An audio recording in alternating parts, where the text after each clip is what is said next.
श्रीनगर से रुकने पार्लियामेंट आगा सैयद रूहुल्लाह मेहदी एक बार फिर अपने सख्त बेलाग और नज़रियाती मौक़िफ़ की वजह से कौमी और बैनुल अक़वामी मबाहिसे के मरकज़ में आ गए हैं। चाहे मामला कश्मीर में मसाजिद की निगरानी का हो, जुमे के खुतबे को कंट्रोल करने की कोशिशें हों, ईरान में एहतजाज पर आलमी ताकतों की मुदाखलत हो या बांग्लादेश में अक़लियतों पर हमले, आगा रूहुल्लाह ने हर मामले में एक वाज़ेह, गैर मुबहम और मज़ाहमती मौक़िफ़ अख्तियार किया है। इनके मुताबिक ये तमाम वाक़यात एक ही सिलसिले की कड़ी है। अक़लियतों, मजहबी आज़ादी और ख़ुद मुख्तारी पर मुनज़्ज़म दबाव के तौर पर इसे आगा रूहुल्लाह देखते हैं। आगा रूहुल्लाह ने इल्ज़ाम लगाया कि कश्मीर में मसाजिद पर खुफिया और इंतज़ामी निगरानी न सिर्फ तशवीशनाक है, बल्कि ये हिंदुस्तानी आइन के आर्टिकल 25 और 26 की खुली खिलाफ वर्जी भी है, जो हर शहरी को मजहबी आज़ादी और मजहबी इदारों के इंतज़ाम का हक देता है। इनका कहना है कि मसाजिद में CCTV, पुलिस रिपोर्ट्स और खुतबात की निगरानी मजहबी मामलात में बराह रास्त मुदाखलत है। अगर हुकूमत ये तय करे कि मसाजिद में क्या कहा जाए और क्या ना कहा जाए, तो ये जमहूरी निज़ाम के बुनियादी उसूलों के खिलाफ है। रियासत का काम अमन कायम रखना है, अकीदे को कंट्रोल करना नहीं। क्या कुछ इस बारे में आगा रूहुल्लाह ने कहा है, उनका बयान भी हम आपको सुना रहे हैं। डेली आफ्टरमाथ है ये एक पर्टिकुलर राइट विंग आइडियोलॉजी जो इस मुल्क में इस निज़ाम को चला रही है, ये उसका प्रोजेक्ट है और सीधे लगता है कि ये कंट्रोल करना चाहते हैं दूसरे मज़ाहिब को, जो उस RSS की राइट विंग आइडियोलॉजी के साथ मुवाफिक नहीं है। इस मुल्क में कॉन्स्टिट्यूशन के मुताबिक हर मजहब और हर मजहब से वाबस्ता लोगों को उनके मजहब पे फ्रीली और बिला खौफ अमल करने की गारंटी और राइट है। इस तरह की सर्वेलेंसेस, इस तरह की इंटिमिडेशन, इस तरह का कंट्रोल उस फ्रीडम ऑफ प्रैक्टिस पे इन्फ्रिजमेंट, ये कॉन्स्टिट्यूशन के साथ जाती है। तो और इस रियासत में जब पहले से ही हमारी सिक्योरिटी फोर्सेस, उनके सिक्योरिटी लेयर्स है, सर्वेलेंसेस है, यहाँ पे IB भी काम करती है, CID भी काम करती है, मिलिट्री इंटेलिजेंस भी काम करती है, पैरामिलिट्री फोर्सेस की अपनी सर्वेलेंस लेयर्स है। अच्छा, जिन इंडिविजुअल्स के बारे में डिटेल्स मांगे जाते हैं, एक्स्ट्रा डिटेल्स मांगे जाते हैं, उनके डिटेल्स वैसे सिटीजन पहले ही आपके पास है, आधार कार्ड आपके पास है, आपके पास उनके हर एक तरह के डिटेल है। अब एक खास मजहब से लेके खास मजहब से वाबस्ता कुछ लोगों को जो उस मजहब की तबलीग करते हैं, इस तरह से आप एक्स्ट्रा लेयर ऑफ जो है सर्वेलेंस के दायरे में लाएंगे। इससे सीधे लगता है कि उनको डराने की कोशिश है। दूसरा, उस मजहब की प्रैक्टिसेस को कंट्रोल करने की कोशिश। मस्जिदों के खतीबों को कहा जाएगा कि अब जो BJP का फरमान के हिसाब से जो खुतबा होगा वही पढ़ा जाए। RSS उनके लिए खुतबा भेजा करेगी जुम्मे के दिन कि इस तरह का खुतबा पढ़ा जाए, और इस तरह का खुतबा पढ़ने की इजाजत नहीं है। तो फंक्शनिंग ऑफ द रिलीजन, उसको कंट्रोल में लाए, ये उस तरह की कार्रवाई मुझे लगता है। फिर आगे आगा रूहुल्लाह जुमे के खुतबे को कंट्रोल करने को लेकर भी बयान देते हैं। उन्होंने कहा कि अब मसाजिद में जुमे के जो खुतबात होते हैं, जो खुतबा पढ़ा जाता है, इसे भी कंट्रोल करने की कोशिश की जा रही है। और उन्होंने खुलकर और साफ साफ अल्फाज में कहा कि ये दरअसल RSS का एजेंडा है। आगा रूहुल्लाह ने जुमे के खुतबात के हवाले से सख्त इल्ज़ाम लगाते हुए कहा कि यह महज इंतज़ामी कदम नहीं, बल्कि RSS के नज़रियाती एजेंडे के तहत मजहबी बयानियों को कमज़ोर करने की कोशिश है। इनके मुताबिक जुमे का खुतबा सिर्फ मजहबी नहीं, बल्कि समाजी और अखलाकी रहनुमाई का भी जरिया होता है। इस पर कंट्रोल का मतलब है मुसलमानों की इज्तिमाई आवाज़ को खामोश करना। यानी अगर आज मसाजिद को निशाना बनाया जा रहा है, तो कल दीगर मज़ाहिब के इदारे भी इसके जद में आ सकते हैं। और यह बयान बराह रास्त इस खदशे को जाहिर करता है कि रियासत आहिस्ता आहिस्ता मजहबी इदारों को सरकारी कंट्रोल में लाना चाहती है। इस पर क्या कुछ आगा रूहुल्लाह ने बयान दिया है, वो बयान भी हम आपको सुना रहे हैं। वो अपना जवाब खुद दे, और मुझे लगता है कि इल्ज़ामात के ज़रिए लोगों को विलिफाई करके मुझे लगता है कि इस रियासत में और माइनॉरिटीज़ में बिलुमूम इस मुल्क में ज़्यादतियाँ की जाती है।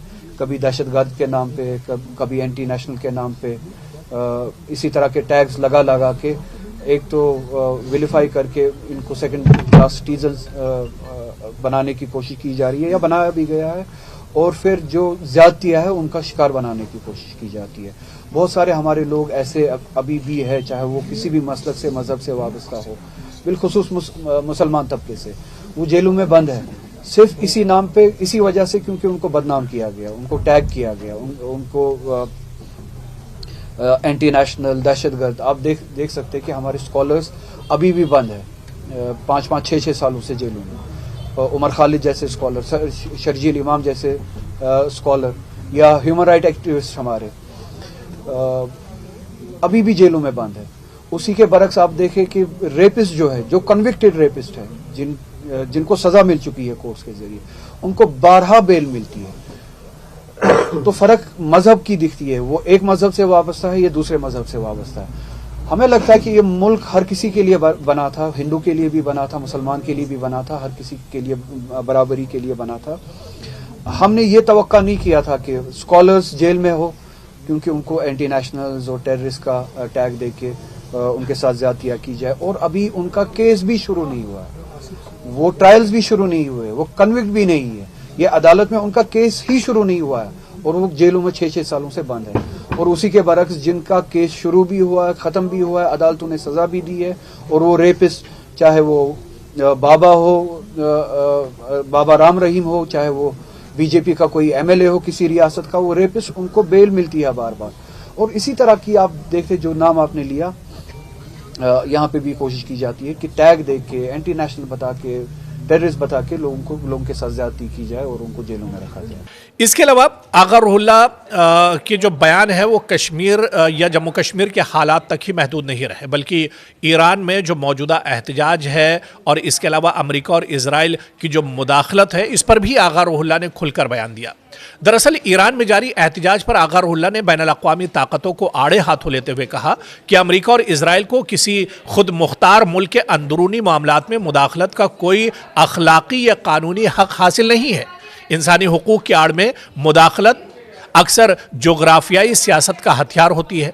जो ताकतें खुद गजा, इराक और अफगानिस्तान में इंसानी अलमियों की जिम्मेदार रही हों, कत्ल की जिम्मेदार रही हों, वह अखलाकी लेक्चर देने की अहल नहीं है। ये मौक़िफ़ आगा रुहुल्लाह की दरअसल आगा रुहुल्लाह ने इस मौजू को लेकर भी ईरान में जिस तरह से हालात हैं, इस पर भी खुलकर उन्होंने अपना मौक़िफ़ रखा है।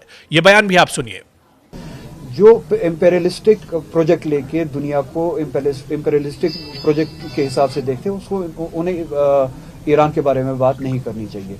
और ईरान में जो इक्तिसादी हालात है, उसमें इम्पेरियलिस्टिक प्रोजेक्ट का, इसराइल का, अमेरिका, यूरोप का बहुत बड़ा हाथ है। 40 साल से वो मुल्क सैंक्शंस बर्दाश्त कर रहा है, सैंक्शंस के तहत जिंदगी गुजार रहा है। तो जिन इम्पेरियलिस्टिक ताकतों ने एक मुल्क की इक्तिसादियात को 40 साल से इस हद तक खराब किया है, अगर वहां पे इंटरनली क्राइसिस है, उनका हक नहीं बनता है कि वो उस मामले में मुदाखलत करे। और जो डेमोक्रेसी की बात करते हैं, जो जमहूरियत की बात करते हैं किसी मुल्क के लिए, उनके लिए बेहतर होगा कि वो जमहूरियत के बारे में बात ना करें, क्योंकि वो इसकी रिप्लेसमेंट एक शाही निज़ाम को देखना चाहते हैं, मोनार्की को देखना चाहते हैं। तो वो उनकी नज़र में जो मोनार्की, जो डिक्टेटरशिप ईरान में थी, उसको वापस लागू करना चाहते हैं। इसके बावजूद भी मैं कहूँगा ईरान में जो आपसी इख्तिलाफात है, हो भी सकते हैं, हुकूमत के साथ नाराज़गी हो सकती है, हुकूमत की कोताहियाँ भी हो सकती है, और वो हुकूमत की जो कोताहियाँ है, जो नाराज़गियाँ हैं लोगों की, वो उनके अंदरूनी मामलात हैं, हमें उन मामलों। और इस बीच बांग्लादेश के हालात पर भी आगा रुहुल्लाह ने तशवीश जाहिर की। बांग्लादेश में जिस तरह से अक़लियतों पर हमले हो रहे हैं, जिस तरह से हिंदुओं को निशाना बनाया जा रहा है बांग्लादेश में, उन्होंने कहा कि ये दहशतगर्दी है। बांग्लादेश एक मुस्लिम मुल्क है और यहाँ पर हिंदुओं पर निशाना बनाया जाना, हिंदुओं का कत्ल किया जाना, उन्हें परेशान किया जाना, उन्होंने कहा कि ये सीधे सीधे दहशतगर्दी है। बांग्लादेश में हिंदू और दीगर अक़लियतों पर होने वाले हमलों पर आगा रुहुल्लाह ने दो टूक अल्फाज में कहा कि अक़लियतों को निशाना बनाना, माइनॉरिटी को निशाना बनाना दहशतगर्दी की बदतरीन शक्ल है। किसी भी रियासत को मजहब की बुनियाद पर तशद्दुद बर्दाश्त नहीं करना चाहिए। अगर हम कहीं भी अक़लियतों के खिलाफ मजालिम पर खामोश रहेंगे तो ये खामोशी जुल्म में शराकत बन जाएगी। ये बयान इस बात की निशानदही करता है कि आगा रुहुल्लाह अक़लियतों के तहफ़्फ़ुज़ को आलमी उसूल के तौर पर देखते हैं, न कि सिर्फ अपने खित्ते तक इस मसले पर महदूद है। और आगा रुहुल्लाह ने यह भी कहा कि जो कुछ बांग्लादेश में अक़लियतों के साथ हो रहा है, ऐसे ही गज़ा में जो अक़लियतों के साथ हुआ, जो मुसलमानों के साथ हुआ, सेम जिस तरह से इजराइल ने दहशतगर्दी की है, और इज़राइल जिस तरह से दहशतगर्दी कर रहा है, ठीक इसी तरह से बांग्लादेश में जो नॉन मुस्लिम है, जो वहाँ की माइनॉरिटी है, उनके साथ भी एक तरह से दहशतगर्दी हो रही है। तो कश्मीर से गज़ा तक उन्होंने कहा कि मसला एक ही है, ताकत बमुकाबला हक। और कश्मीर, फ़िलिस्तीन, ईरान और बांग्लादेश के मामलात बज़ाहिर मुख्तलिफ है, मगर एक दूसरे से जुड़े हुए हैं। ताकत का कमज़ोर पर तसल्लुत, रियासती जबर, मजहबी और कौमी शनाख्त को दबाने की कोशिश। वो कहते हैं कि जहाँ भी रियासत ताकत के ज़ोर पर आवाज़ दबाए वहाँ मज़ाहमत फितरी है।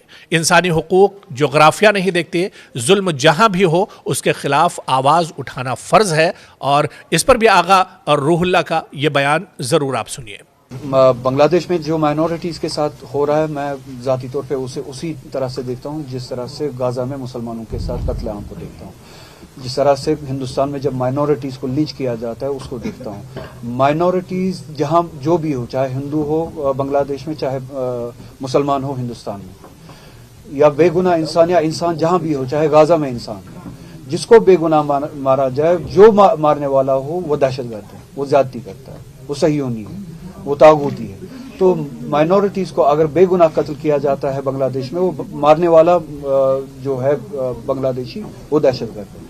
अगर माइनॉरिटीज को हिंदुस्तान में मुसलमान को कत्ल किया जाता है, उसको मारने वाला दहशतगर्द है। उसी तरह का दहशतगर्द है जिस तरह का नेतन्याहू जो गाजा में ज्यादतियां करते हैं। तो माइनॉरिटीज के साथ जो ज्यादतियां बांग्लादेश में होती है, जो हिंदुओं के साथ ज्यादतियां बांग्लादेश में होती है, वो भी उसी तरह की ज्यादती है जो ज्यादतियां मुसलमानों के साथ लिंचिंग होती है हमारे इस मुल्क में, वो भी उसी तरह की ज्यादती है।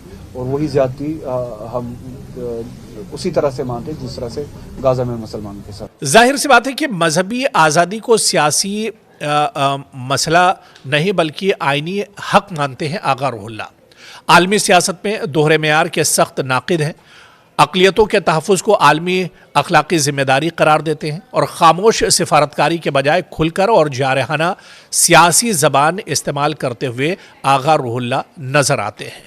तो कहीं ना कहीं आगा रूहुल्लाह जहाँ पर जम्मू कश्मीर के हालात को लेकर, चाहे अपनी ही सरकार के ख़िलाफ़ उसकी कारकर्दगी को लेकर सवाल उठाते हों, ऐसे में दुनिया में जहाँ पर भी मज़ालिम हो रहे हैं उन सब पर आगा रूहुल्लाह ने खुलकर तनकीद की है।